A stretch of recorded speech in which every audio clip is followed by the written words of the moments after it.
What in the fuck is up, y'all? It's your boy Winston motherfucking Wolf. I'm back. I just want to do a quick review on the new Michael Jordan documentary that just debuted on ESPN called Michael Jordan: The Last Dance. It's a 10-part documentary, so it's 10 hours long. Each part is an hour long, and they're showing two parts every Sunday. They showed part 1 and 2 last night. And all I have to say about that is Jesus motherfucking Christ. We are being fucking spoiled right now, and we have 8 more hours to fucking go of this fucking insane fucking this documentary raised the bar for ESPN. When 30 for 30 comes back, they're gonna have a fucking tough time after this having anything that can compare to this. This has raised the fucking bar high as fuck, not only for sports documentaries and not only for ESPN documentaries, but for documentaries period. Because when you hear 10-part documentary, you think some boring ass Ken Burns Dust Bowl shit. Ken Burns documentaries are shit. When you break your fucking foot, they send you home with a fucking bottle of pain pills, and you can't go nowhere except sit and watch TV, and you just get fucked and be like, fuck it, let's go, 10 hours, shit. Nah, this ain't it. This ain't it. This fucking Ken Burns suck a motherfucking dick. The director of this, Jason Heiher, I don't really know how to pronounce his last name, but he did the Andre the Giant documentary for HBO, which was the shit. And more importantly, he did the Fab Five documentary for the 30 for 30 series. Now that shit was so good, I actually fucking purchased that shit. Fuck, I had to have my own copy of that shit. And if you like the Fab Five documentary, the way they mixed in hip hop and what was going on at the time, and that whole, the whole hip hop culture, how that mixed in with the Fab Five and basketball, then you're gonna fucking love this, because the fucking director, he knows the fucking documentaries, the good documentaries, it's not just getting interviews with people that were around the situation or around at the time and then getting footage and intercutting it. No. You gotta fucking mix the music in. You gotta let people know if they watch it 40 years from now. You have to take them back. You have to, with the fucking editing, the music, everything. You have to let them know, what that time was like, what was going on in society, what was going on, what the fucking social norms were, what just like everything that was fucking going on. And this dude knows. There's very few directors that know how to fucking do that. And this dude has it, because any documentaries that I've seen, like I said, I haven't seen all his documentaries, but I saw the Andre the Giant, I saw the Fab Five one, watched Fab Five one several times, like I said, because I own it. But this one so far with part 1 and 2, he does that. He mixes the music, he mixes just everything where it takes you to the early 80s or to the late 90s, whatever era that they're covering of the Bulls, you feel like you're fucking back there.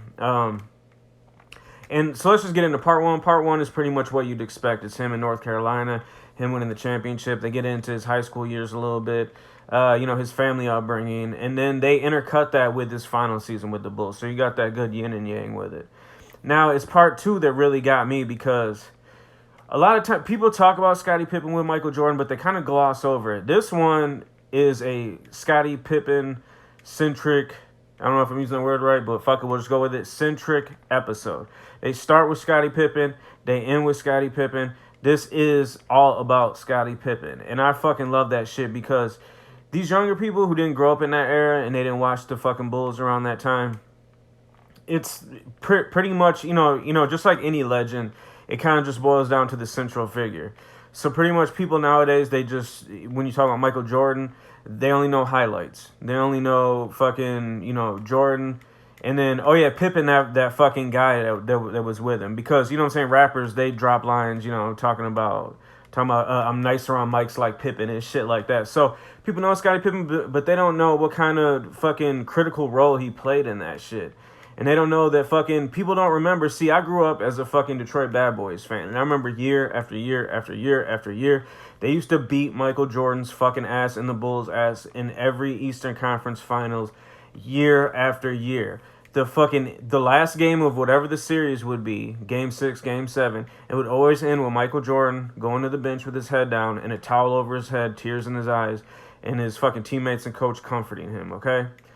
That was how it ended every year. They don't know that it took Pippen coming into his own. Not only Pippen, but Horace Grant, Paxson, Cartwright, other people. But it was mostly Pippen coming into his own that helped Mike get to where he was at, to get to win those championships, to get over the hump of the fucking Detroit Pistons. All right, not only that, but I mean, Phil Jackson was a huge part once Doug Collins was the coach. But once they got rid of Doug Collins, Phil Jackson was Doug Collins, his assistant coach, and then he took over, and then that pushed over. But fucking people, Phil Jackson gets his props, but it's Pippen that almost always gets glossed over. But not with this episode. This episode is putting, because this documentary is going to be so popular, it already is within less than 24 hours. It's so fucking popular that this is kind of rewriting the history. It's not really rewriting the history books, but it's adding a whole lost chapter to not only Jordan's legacy, but to the NBA, about how important and how good of a player Scottie Pippen was and how underappreciated he was, especially by the ownership. It pretty much gets into Pippen, his upbringing, his family, what he went through, and him really just being underpaid throughout his career, and his trials and tribulations with the Bulls management. Now, again, now everyone knows Pippen is Robin, the fucking Jordan's Batman, and you can't have Batman and Robin without the fucking Joker and different fucking villains. And the number one villain in this is Jerry Krause, the general manager of the Chicago Bulls. That, yeah, he drafted these players, he made trades to get these great teams together, but for some odd reason, he was dead set on fucking these teams up. He was always thinking about the future instead of enjoying, the great present that they had, I mean, again, players age and all that kind of shit, but with this special Bulls team, I think everybody agrees that grew up in the era that are basketball fans. The Bulls won 6. They could have won 10. 9 for sure, but they could have won 10 if they would have kept the core together. Jordan and Pippen and Phil Jackson. They could have fucking put pieces around them, and they could have had fucking 10 championships, okay? That's no bullshit. Anybody that thinks that's fucking hyperbolic statement, eat a fucking dick. Go watch a Kim Burns fucking 12-hour documentary, bitch. But damn, after watching part 1 and 2, I'm fucking blown away. I fucking love this shit. I didn't get to see the preview, but I read where I think the next episode or the next couple episodes, one of them they're gonna get into Dennis Rodman. Pause. They're gonna cover the whole Dennis Rodman story. Now, like I said, I grew up as a fan of the fucking Detroit Bad Boys. That was my all-time favorite team. But again, if you grew up in that era, you had to be a fan of the fucking Bulls. You had to be a fan, and you had to be a fan of wrestling, and that's another thing that I'm hype about, because this director, like I said, he did the Andre the Giant documentary. But when you cover Dennis Rodman during the fucking Bulls era, if you recall, he went to WCW and was a part of the NWO and Hogan's group, and he was showing up on TV while they were in the playoffs, while they were trying to get to the finals and shit like that. So I can't wait to hear the fucking stories of how pissed off Michael Jordan was. Him hopping on a plane, going to fucking do wrestling with Hulk Hogan and just puffing out cigars and then coming back and then fucking... But yo, Rodman is a fucking anomaly. He's just like Jordan, does not tire, you cannot fucking stop him. You can have the motherfuckers up for 2 days slamming Henny, fucking gallons of fucking Henny, fucking puffing cigars and whatever else they puffing, and they will still come to play and come to fucking win. So I can't wait till they get into the whole Rodman shit. But yo, all I have to say is about the fucking documentary. We needed this. With the fucking NBA season being canceled, we got the fucking not the perfect replacement, because like I said, I'm a fucking Lakers fan. I've been a diehard Lakers fan for years. I wanted them to win this season, to win the championship as a tribute to Kobe and everybody that died. I thought that would have been some movie type shit. But we didn't get it, unfortunately, because of this bullshit fucking that's going on with the quarantine. But goddamn, we are being blessed with fucking 10 hours of amazing documentary filmmaking. This shit is fucking... Already it's right up there with fucking the Cocaine Cowboys, the Fab Five documentary, fucking other documentaries that I loved so much that I had to actually go out and fucking purchase.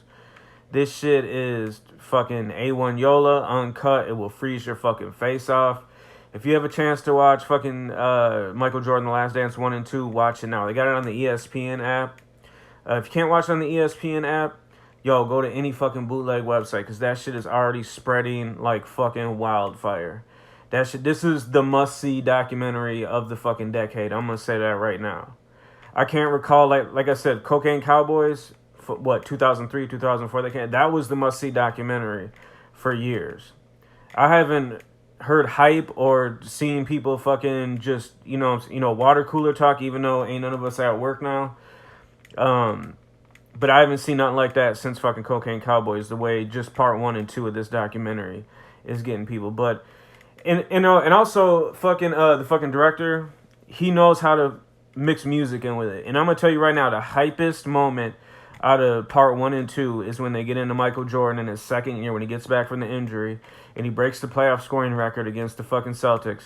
And they start by playing with LL Cool J, I'm Bad. And they pretty much play the whole song, intercut with him whipping the fuck. I mean, even though the Celtics won the game, come on now, we don't remember that shit.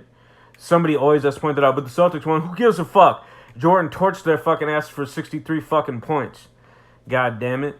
But the way he intercuts LL Cool J, I'm Bad with it, come on, man. Yo, that shit makes you want to fucking pause the game, fucking throw on your J's, go out and hoop. That shit makes you want to pause the shit, fucking throw in some NBA 2K20 and start playing. That shit makes you want to pause the documentary, fucking go, if you got a Nerf hoop, grab the fucking sponge orange Nerf hoop ball and start doing some fucking double clutch fucking reverses like Jordan.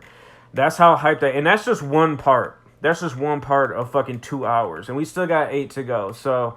Yo, ESPN, God bless for moving the date up on that. We fucking needed this.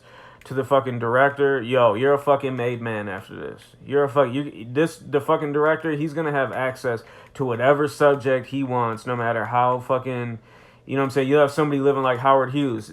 After this, he's gonna be able to get access, okay?